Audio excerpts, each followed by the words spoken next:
quitting the job, leaving everything, the material stuff, and then just like leaving my home, having your comfort zone, let's say.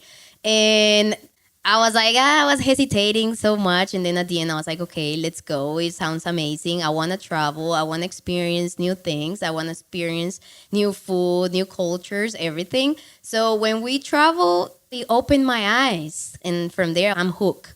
I just want to keep doing the same thing all over again.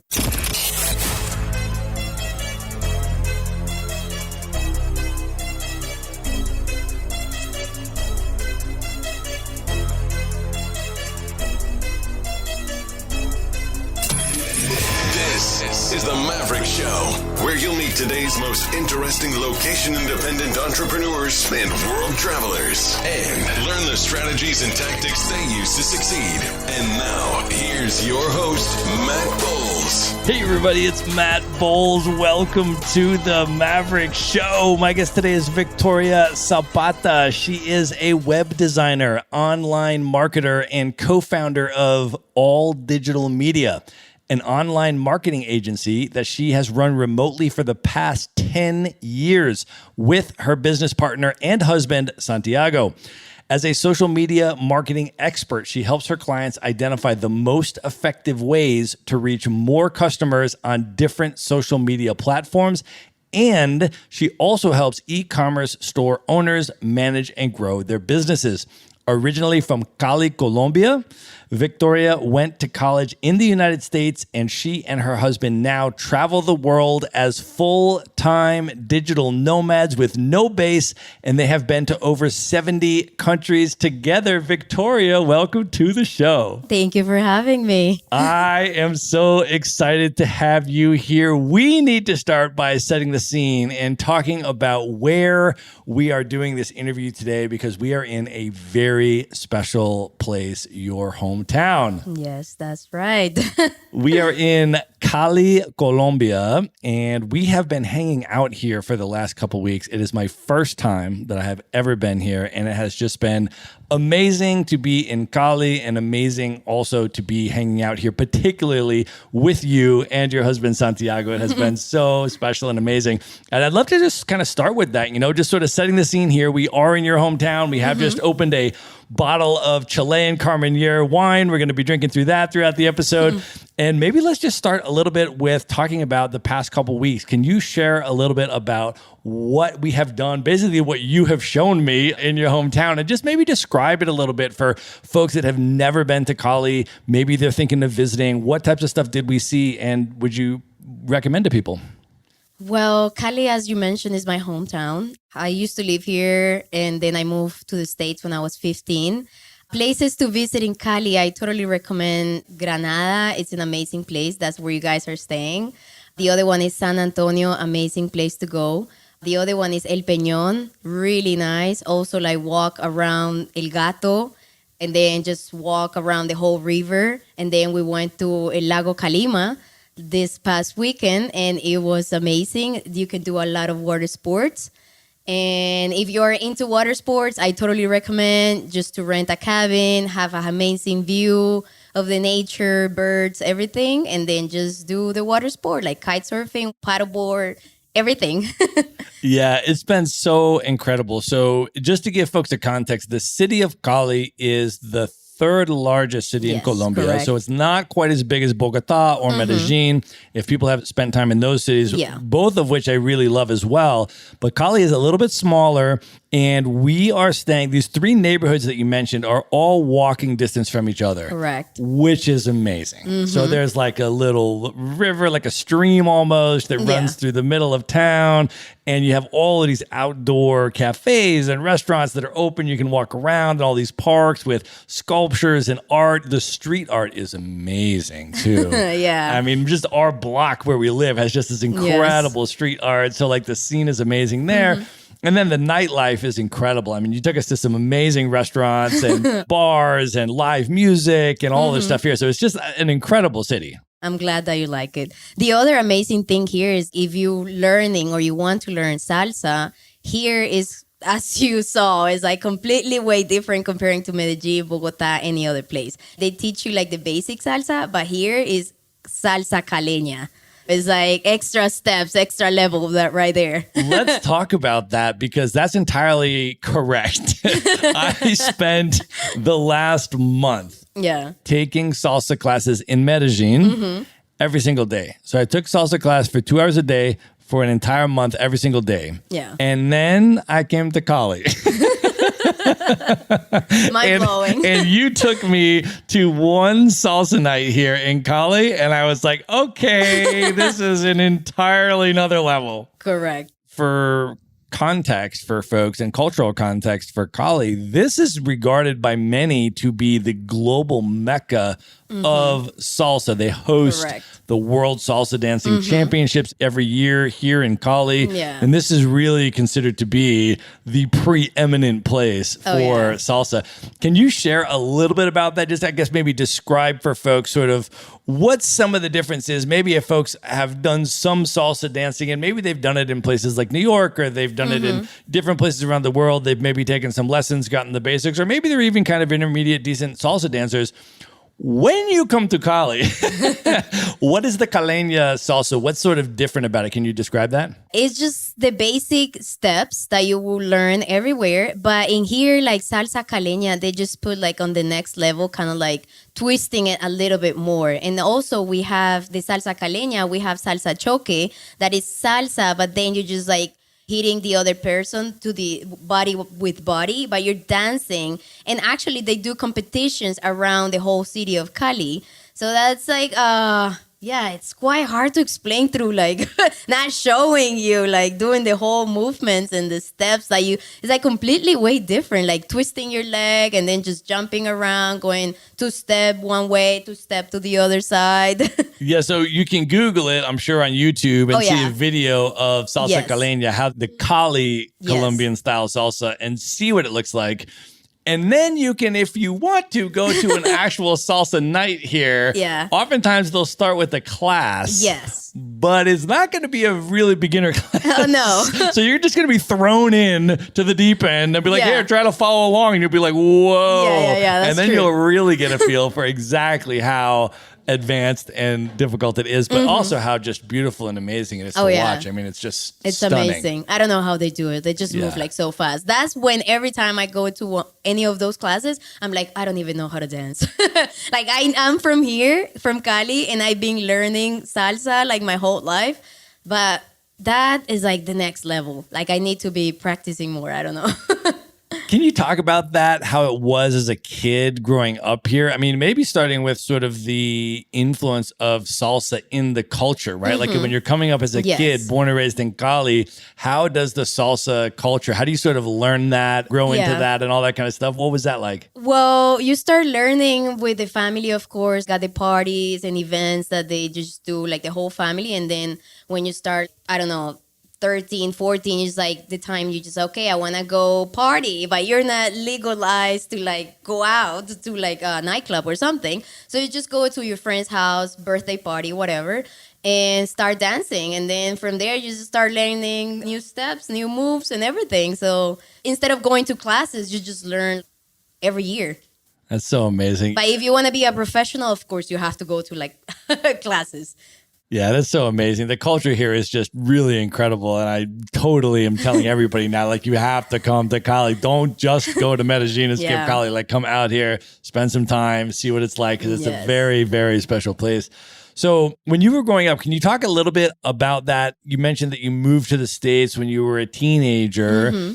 Can you talk about prior to that? I mean, had you done much international travel outside of Colombia? You know, what was sort of your experience like growing up? And then what prompted the move to the U.S.?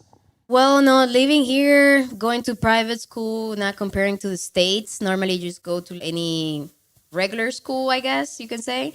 Here, you have the uniform. You wake up really early, and then you just arrive back to the house. Then just go to your friend's house, like basic stuff, living here. So you have to watch out when you go outside. My mom, she was always freaking out. If I was going to go somewhere, she's like, you have to watch out. Don't stay by yourself. Things like that. And I'm like, okay. So every time paying attention, who's next to me, who's in the back, and who's in front. Colombia, as everybody knows, we used to have a lot of problems here. And when I was around maybe like 12 or 13, in my middle school, they put a bomb and the bomb exploded. Good thing we were not actually inside the classrooms, so they sent us back when we arrived. Yeah, I guess that was the thing that my mom and my grandparents they decided, like, okay, it's better for her to just go and move abroad, live in the States, finish learning English, and just finish and doing her life over there. And what was your experience like when you arrived in the United States and to a completely different culture, Yeah. completely different language, all of that stuff? You hadn't traveled much internationally before then. All of a sudden now you're moving to a completely different culture at that age. How was that experience for you and how did you navigate it? Well, it was a little bit different, but I kind of liked it. I was like, okay, I seen it on the movies. It's actually kind of like the same on the movies. You just go into the locker, open, and then start switching your books and notebooks and everything. Here in Colombia, we're not used to that. Normally, the teacher is the one who goes into the classroom, and then you already have everything there.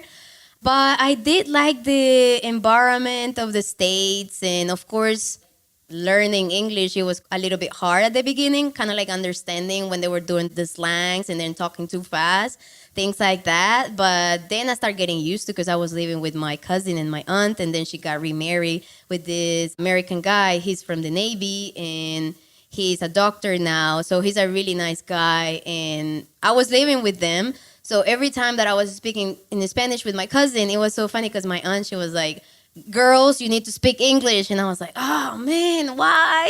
But of course, it was rude for me if I was not speaking in English in front of him and he was there in the table.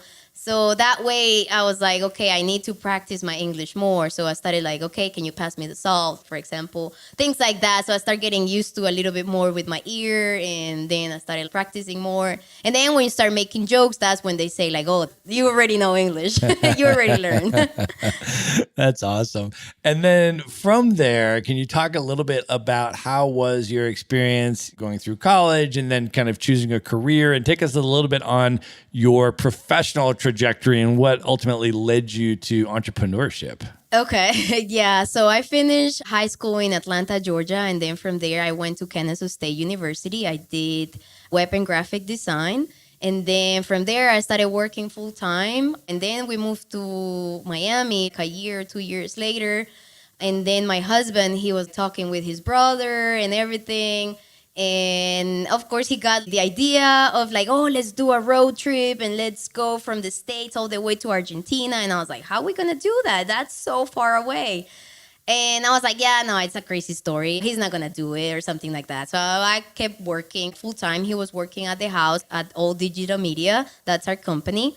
And then he told me when we got married, he's like, do you want to have a big wedding? And I'm like, I'm not into that. When my mom told me the Sweet 15 and everything, I'm like, no, that's so embarrassing. I don't want that.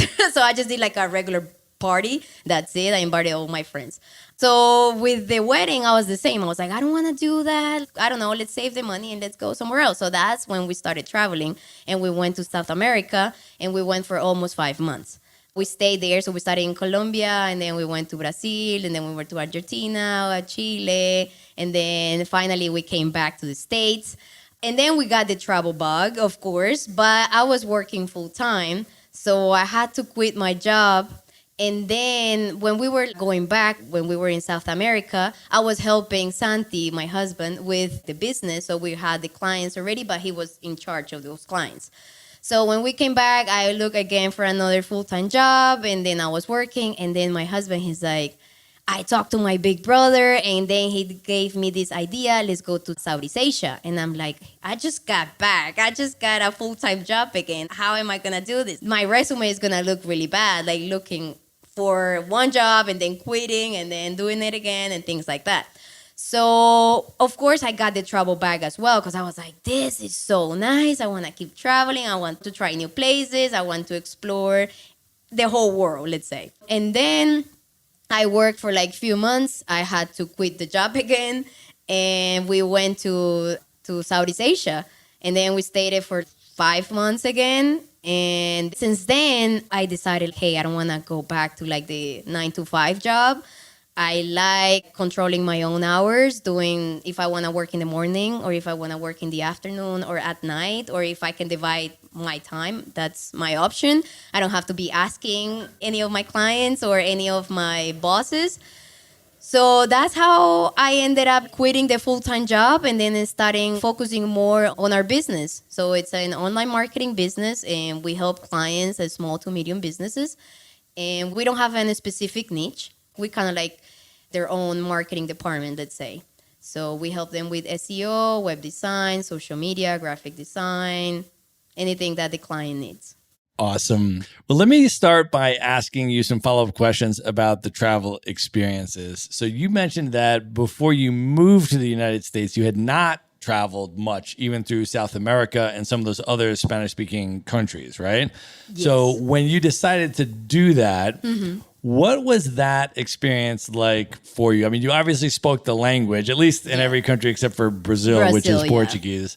But all the other ones were Spanish-speaking countries, so you at least had the language, and you had the ability to travel there, but all different cultures, right? Different from Colombia in different ways and all this kind of stuff. So, and it was your first major, longer-term, multiple-month sort of travel experience. So what was that like for you? What impact did that have on you? Well, at the beginning, it was quite hard for me to take the push, let's say. Quitting the job, leaving everything, the material stuff, and then just like leaving my home, having your comfort zone, let's say. And of course, we used to have a dog, so that was my lovely dog. And I was like, I was hesitating so much. And then at the end, I was like, okay, let's go. It sounds amazing. I want to travel. I want to experience new things. I want to experience new food, new cultures, everything. So when we travel, it opened my eyes. And from there, I'm hooked. I just want to keep doing the same thing all over again. That's amazing. And then when you decided to go to Southeast Asia for 6 months soon after that trip, that obviously is a very different cultural experience. Yes, Than completely. traveling through South America. Can you share a little bit about where you went in Southeast Asia? And as you were on that trip, what were some of the experiences that really stood out to you or impacted you that you can remember? Well, we started traveling to Southeast Asia. That was our first stop. That was Singapore. Since we arrived to Singapore, I was in love with that place. It's an amazing place. I know a lot of people, they don't like it because they say it's a fake city, but I'm in love with that city. Everything is so organized. Everything is perfect for me. So I got in love with that. And then since then, we went from Singapore to Malaysia. Malaysia, of course, as well, amazing place. From Malaysia, we went to Thailand. I got in love with Thailand, Bangkok. The first time we talked with a guy, I think he was from Israel. He's like, why are you guys spending a week in Bangkok? And I was like, why not? He's like, no, it's a mess city. It's a crazy city. You guys just spend 2 days and that's it. You guys don't need more. And we're like, oh my God, what are we going to do now? We already have for the whole week. And then we're like, okay, let's just wait. So we ended up arriving to Bangkok and I was like, oh my God, this place, yeah, it's crazy, but it's amazing. I love the nightlife that they have and everything, like the food, the people, amazing. And then we went to Myanmar, another place that it was just recently open. So it was amazing to see that it was not any of the American stuff that they're in any other place. So they were like the shopping malls. They're not huge brands like H&M, Forever 21, things like that. It was everything local, everything unique. So that was really, really nice. And the other thing that it was crazy in Myanmar, you need to take the dollar bills, kind of like getting out of the ATM, like brand new. So they don't accept or they give you less if they're like a little bit with scratch or wrinkle or anything. You need to have like the perfect bills. And then from there, we went to the Philippines. And the Philippines, of course, amazing. We went to Boracay. Amazing, beautiful water. And the sand is like white. It was really, really nice. That's so awesome. Well, you mentioned when you were telling these stories about your travel experiences, the concept of minimalism Oh, yeah. started to sort of creep in there, and you started to think about and reflect on a lot of the way that we're socialized in the States.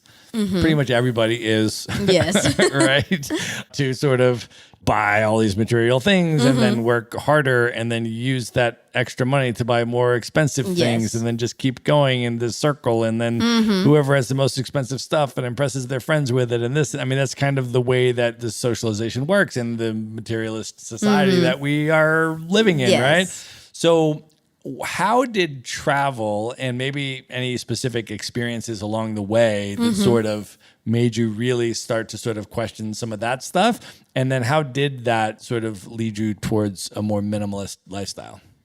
Well, when we started traveling, it was always like a backpack. But of course, we started like packing. And then my first trip to South America, I packed, I believe, like a bunch of stuff. And then, of course, when you travel, you like other stuff. And then you see the little store. And then you see a big store. And then you see the boutique place and everything. And then from there, I was like, oh, I like this. I like this. I like this. And I was like, but I don't have space in my bag. I'm like, what am I going to do now? So I was like, okay, now I have to figure it out every time I pack. What am I going to take? And I know I'm already going to get in love with something in the other place.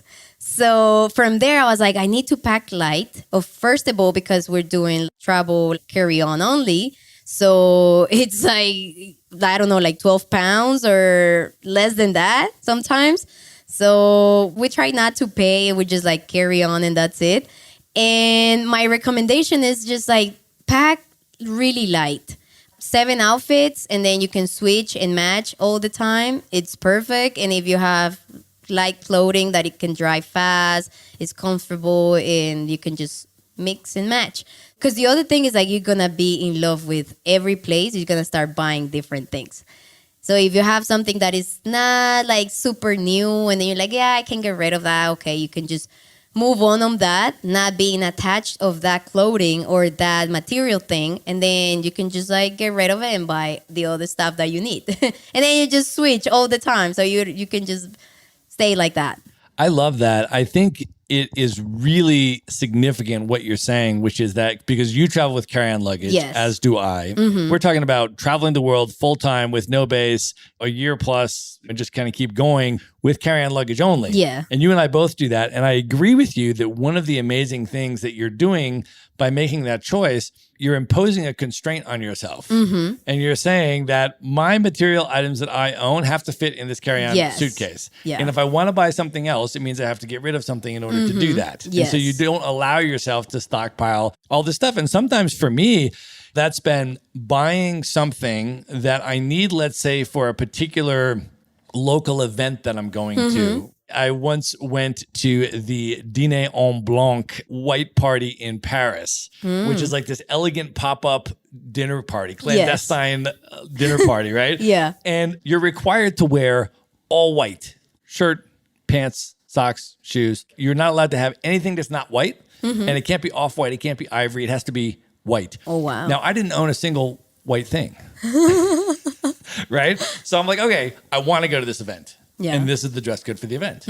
So what I'm going to do is I'm going to buy the stuff I need to attend to the event. Yeah. And then I'm going to donate the stuff that I bought. And I've done that with cultural events too. If I'm going to, let's say, a cultural wedding in another country where there's a particular cultural garb that is appropriate to wear to that wedding, or to a religious ceremony or something where you need to buy something that you don't already own to attend it, you can do that. You can wear it, you know, and all that. And then you can donate it at the end. And so I do that as well. Yeah. Normally, I always live in our Airbnb or the hotel. I just leave everything that I'm not going to use. And I know maybe the cleaning person is going to use it, or they can just give it somewhere else. So it's reusing the clothing. So they're not throwing it away. I don't want to throw the stuff if someone can use it. Right. And the other thing that I try to do is like, I don't know if have you heard this rule, is like 333. I don't know who created that, but it was this girl that I saw on the internet and I was reading it. And it's the 333 means is like the first 3 months, you have to use only 33 items. So that way I've been trying to like, okay, let me see if in the 3 months I can only use 33 items, and then every time I switch them. So every 3 months or less or more, I've been switching my clothes. That's how I'm mix and matching. That's interesting.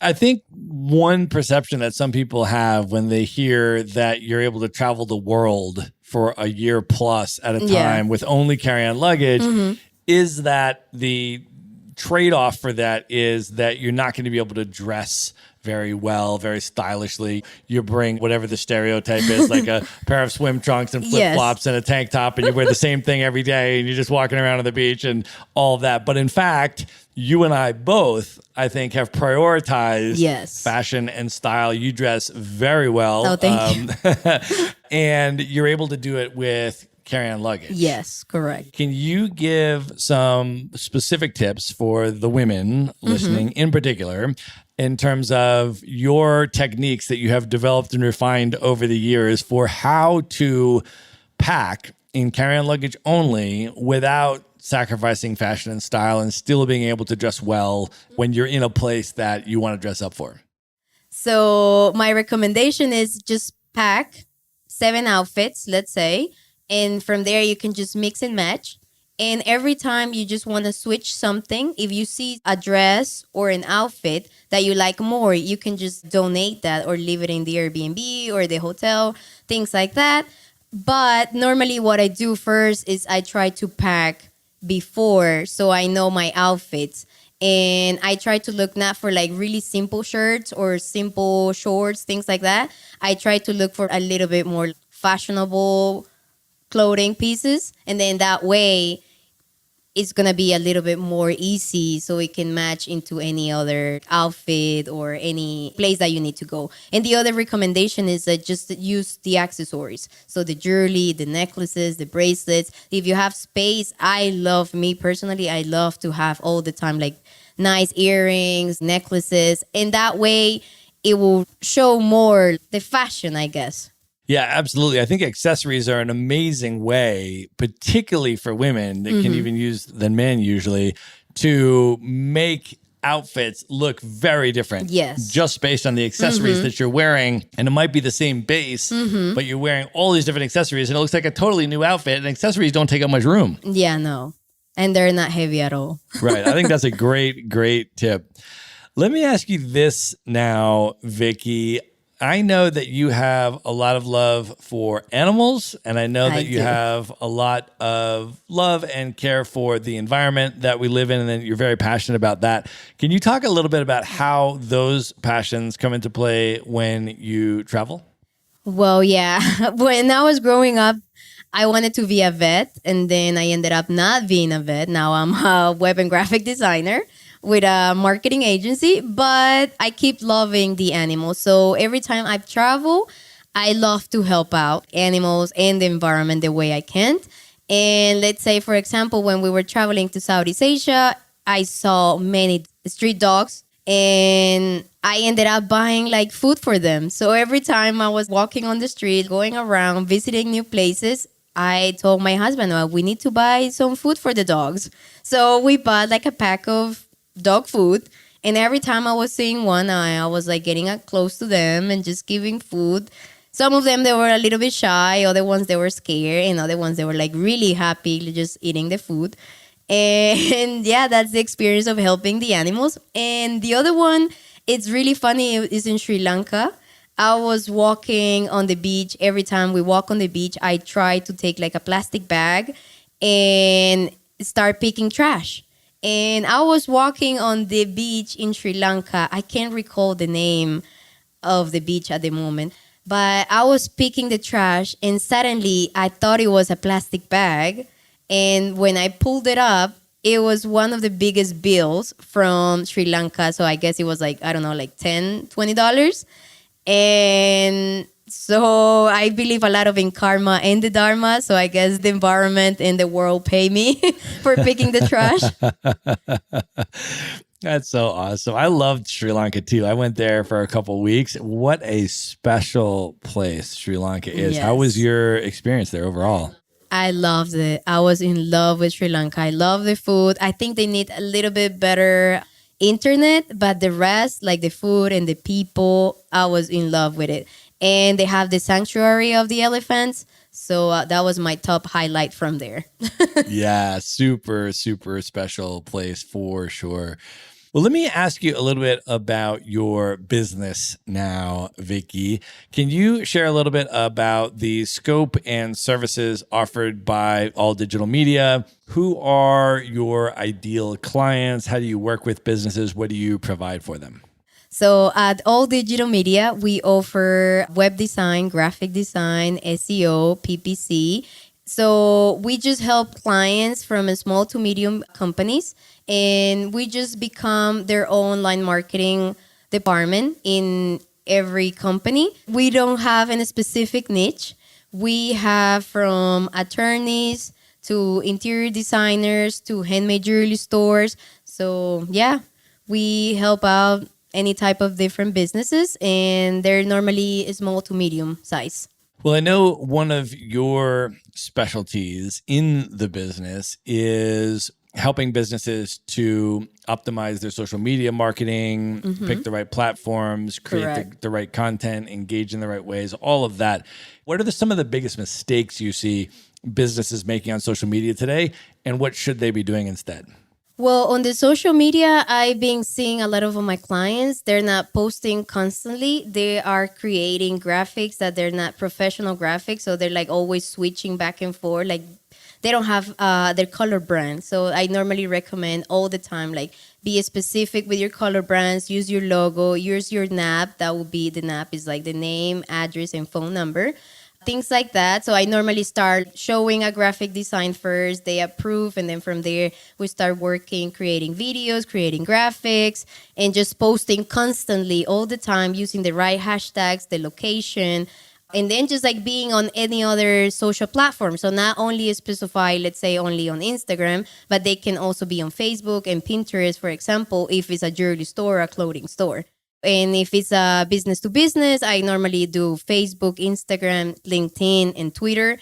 So I recommend that to the clients. So yeah, I normally try to explain to the clients what is the best options and help them out like with the graphics, so everything have a nice look and feel with the color brands.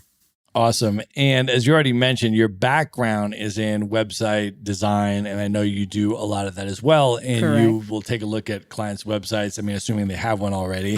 If not, you'll create it from scratch. But when you look at people's websites and then you come in to tweak and modify and optimize, Yeah. what are some of the biggest mistakes you're seeing businesses making with their websites that they can and should improve? Well, the mistakes that I've seen on the clients is they try to do them themselves.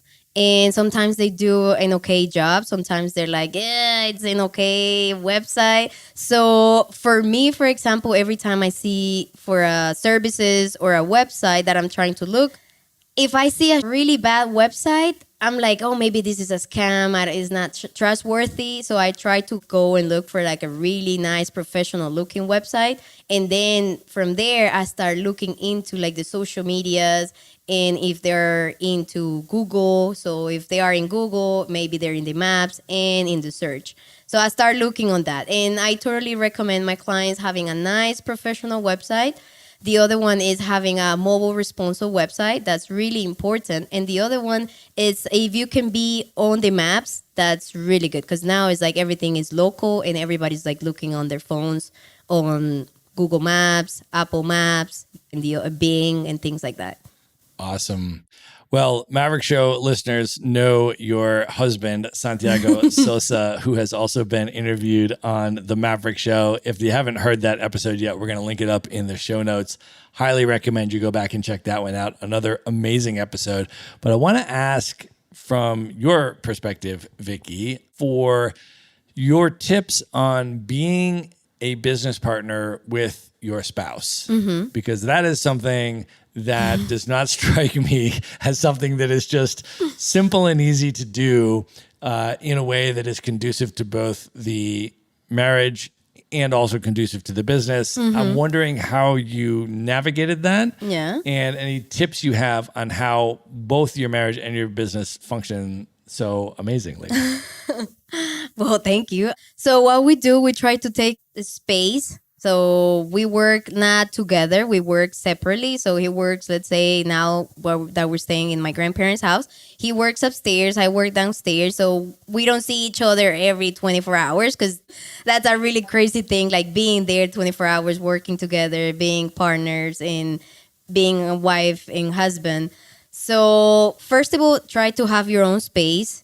So you have that. And then second of all, we divide the clients. So what I mean by dividing the clients is like he focus on working on some clients and then I focus on working on others. So we don't have to be being boss to each other because that part is not good.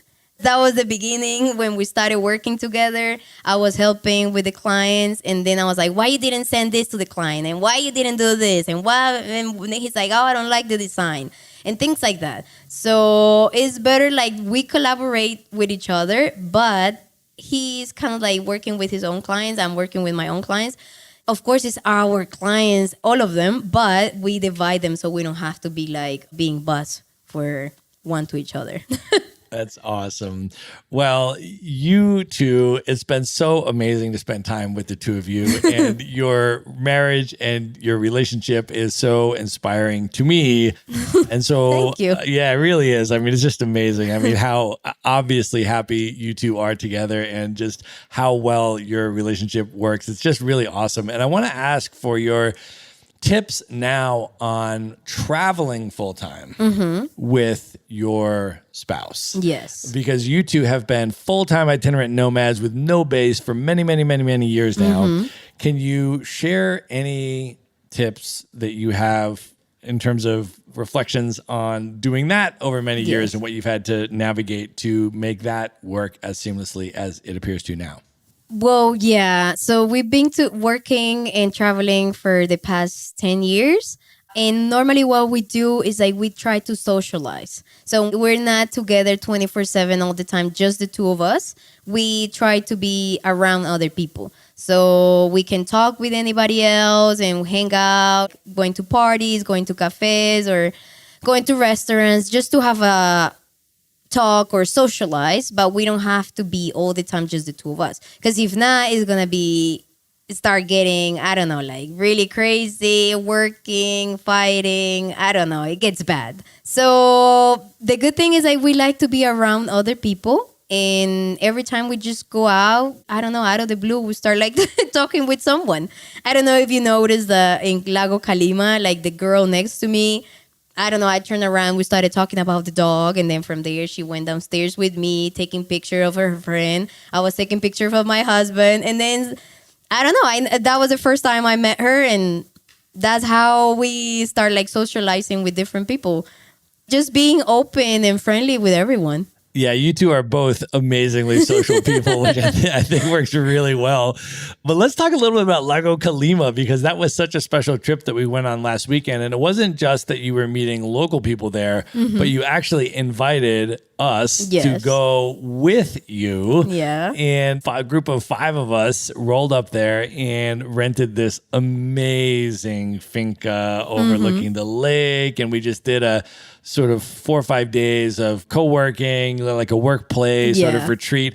And you guys were just like, hey, let's go and do this. And let's invite some friends of ours and we'll go as a group and we'll bring some wine and some barbecue and some stuff. And we'll get this amazingly gorgeous place. And then we'll do water sports in a weekend and we'll do co-working and all this kind of stuff. And I thought that was a really amazing initiative. And the way that you framed it as well is, hey, while we're all there, since we're all friends and we're all digital nomads and we're all driven remote professionals and all that, why don't we also do some personal development stuff and we'll do some investment strategy stuff and we'll have discussions about all these things. And then we'll go kite surfing and like all this cool fun stuff as well.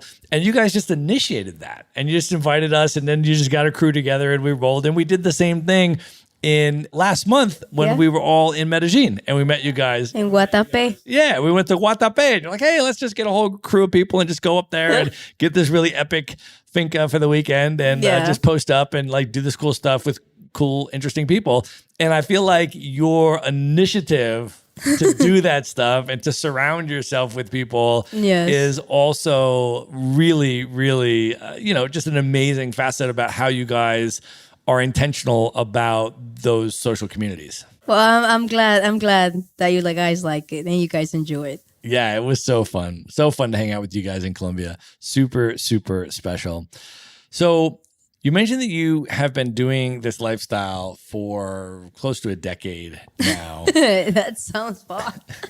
Can you talk about what you think are some of the sustainability pillars, some of the keys, things that you've paid attention to that have allowed you to do it for this long and still be excited about it and passionate about it and getting joy and inspiration from this lifestyle? Because I feel like a lot of people, they figure out how to kind of get remote and then they nomad around for maybe a year or two and then they get burned out on some level. And then they end up not nomading anymore. And then it was more like a gap year. It was more like a fun kind of travel year, and it was a break or a sabbatical. It was like something different. And then they weren't able to sustain it in a meaningful way, right? Something was missing in their life. And so they went back to sort of a more traditional thing. So I always love to ask people that have been doing this as long as I have, because I've been doing this now since 2013 with No Base full time. Yes. What have you found to be the keys to pay attention to sustain this lifestyle in a meaningful and fulfilling way? Well, any reflections, just thinking about it, it will be, first of all, not travel so fast. So that's the first thing that I will say. I totally agree, not moving fast. Because for me, I was kind of getting a little bit burned out, moving every 3 days. But if you do I don't know, 2-3 weeks or the whole month, it's perfect because you can have a routine. So you can work really good. You can just do the gym. You can cook or hire someone, but you have your own routine. So that's pretty good.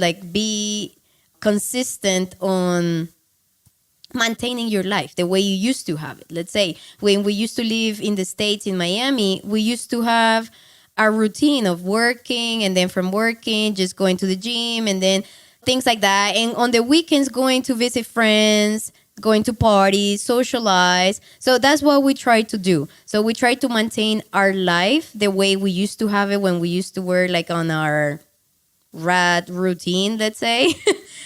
And now we just keep traveling in a different place. And you just have the same thing. The only difference is you just experiencing new culture, new food, new people. And that's what motivates us. Just it opens your eyes not to be materialist, being more free, doing whatever you want. You have your whole time. Yeah, I think you guys do an amazing job at that. And I've been observing you because you two are so happy together.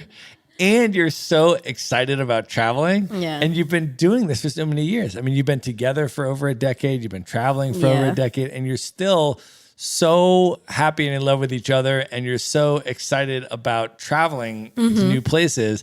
I mean, it's just amazing to see. And you're also, the other thing that you do is you are very intentional about curating your social community, right? So you will invite particular people and you will create a particular social environment and surround yourself with people that provide a lot of positive energy in your life, that you can be having the particular types of discussions with, or you share certain values with, all of that. And you're very intentional, I think, about that, right? In terms of selecting the people that you want to roll with and that you're surrounding yourself with. And they're people that bring you up and provide value in your life and inspire and all of that. And I think that's really important. Correct. And this lifestyle, I think, is very conducive to that because there's so many really smart, really interesting people that are travelers and that are nomads and that are doing interesting stuff, and that you can learn from, and that they can learn from you and you can learn from them, and you can have these really amazing experiences together. And so I think you guys just do such an amazing job with that. Let me ask you this, though, building on that. When you travel, how do you balance, on the one hand, wanting to go to a new place and really immerse in that culture and experience that local area the way that locals do, and sort of really understand what that culture is about and what that city is about? How do you balance that with wanting to be connected with the Nomad community or the Expat community? Because I feel like a lot of people can travel to different places in the world, Medellin being one of Yes. them. And you can, if you want, stay entirely in a nomad bubble in Medellin, correct. Colombia, and interact with almost no Colombians if they're not serving you at a restaurant. And just interact with other expats and nomads. And there's many cities around the world where that's the case. And on the one hand, nomads are interesting. I interview them on this podcast every week. I find them Yes. interesting. I certainly want to meet them and spend Of time with course, them. yeah. We all do, right? But on the other hand, if you get too subsumed in that nomad or expat bubble, are you really experiencing that local culture in a meaningful way and immersing in that? So how have you sort of navigated that, and how do you balance those two things? I don't know. We like to be social. We're like so friendly and family. So we like to be around a lot of people. But as I mentioned earlier, we like to go to restaurants, but we normally don't go only to like luxury places as some people that just like focus on, let's say, I just only go to luxury places. We like to go to everything. So we go from like luxury to normal places, and then we go to the local lady from the street selling pad thai, fried rice, anything. And we try to talk to those people, not only being on the luxury places and focusing on the nomads and just English speaking people. We try to like always be friendly with everyone. And I remember like even in Thailand, we were in our hotel and I started talking with the girl that she was serving us, and I started asking her like, how can I say hi, or how can I say, can I have this?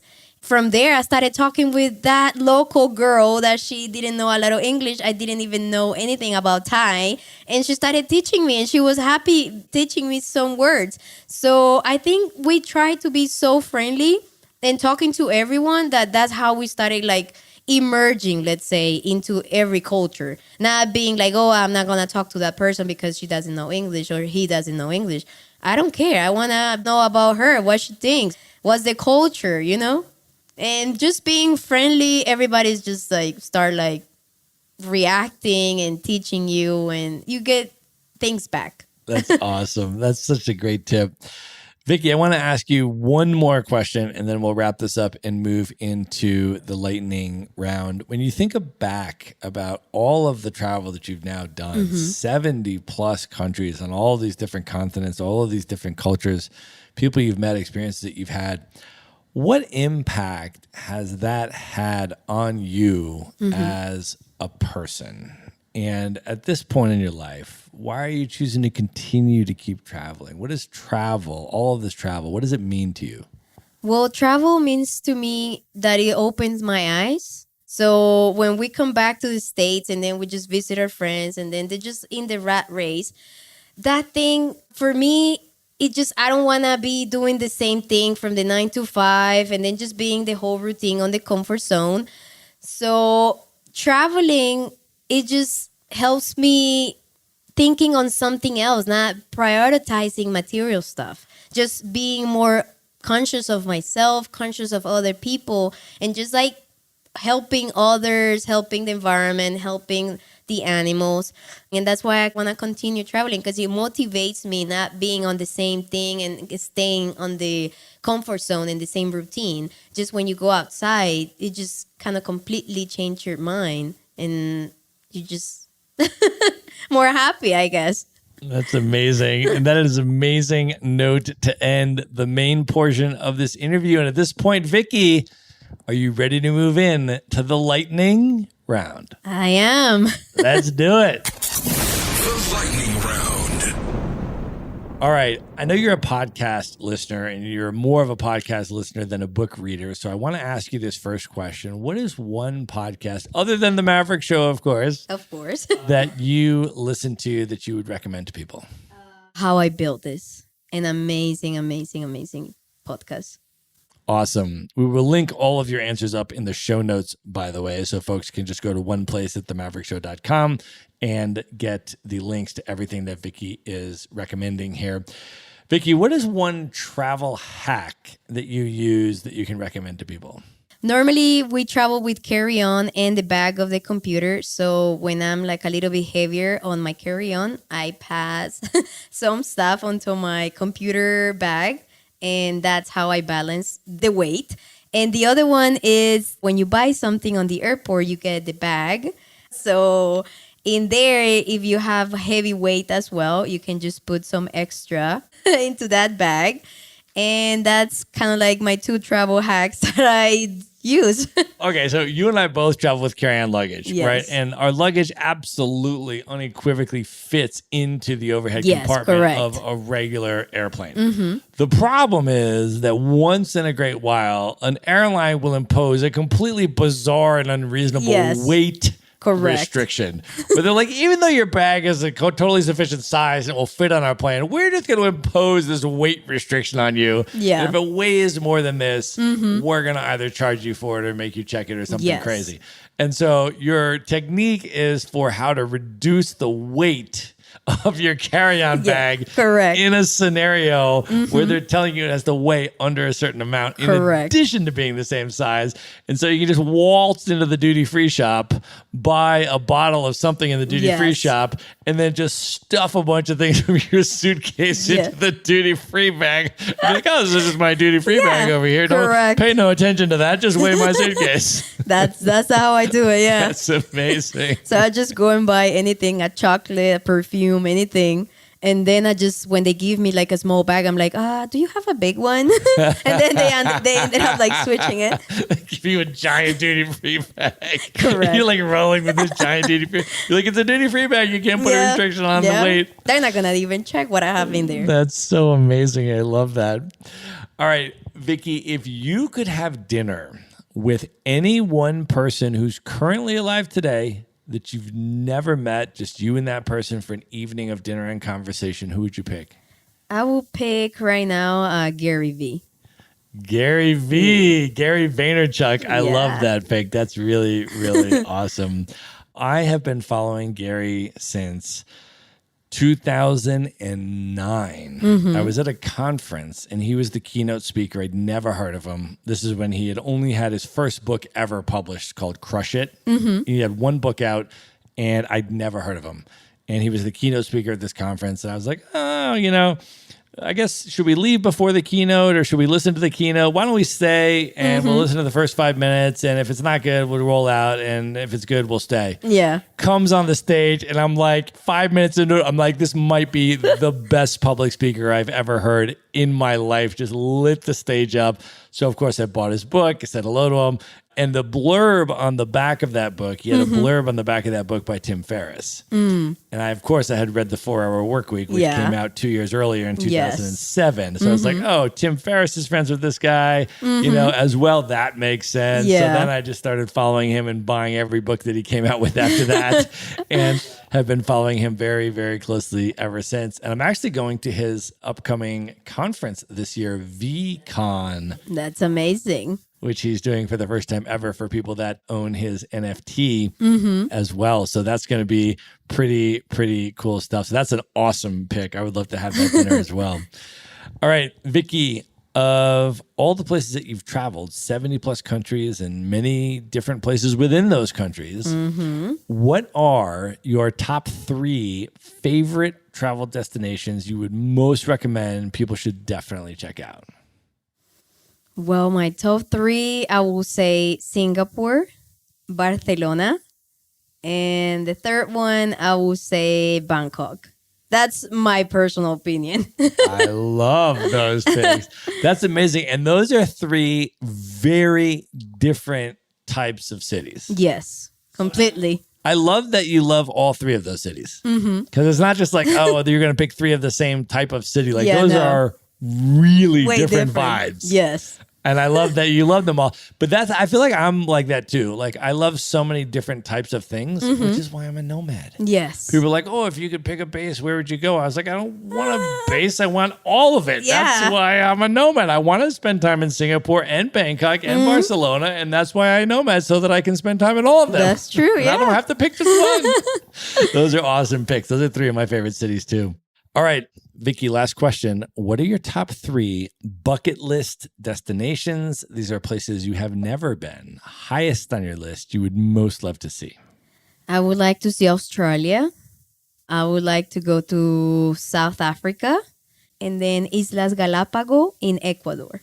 Yes, the Galapagos Islands. Amazing. I did that in 2017, and I've been telling people about it ever since. Absolutely amazing. And in terms of South Africa, I'm going to be there later this year as well. So hopefully we can reconnect. For sure. The continent, either there or somewhere else, because I know you guys want to do more traveling around sub-Saharan Africa as well. So hopefully we can reconnect there. And then we will, because we've already hung out this year in North America. We hung out in Mexico. Yes. And then we've hung out now in Colombia and South America. South America, yeah. And we're going to hang out this summer in Europe.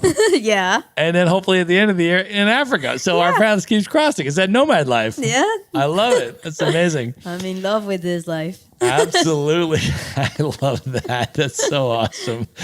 All right, Vicky, I want you to let folks know how they can find you, follow you on social media, all that good stuff. And if folks are interested in learning more about all digital media, we have a lot of entrepreneurs and small business owners listen to the podcast. Yeah. If folks are interested in learning more about your services to see if it might be a good fit for them, where can they learn more about you and your business?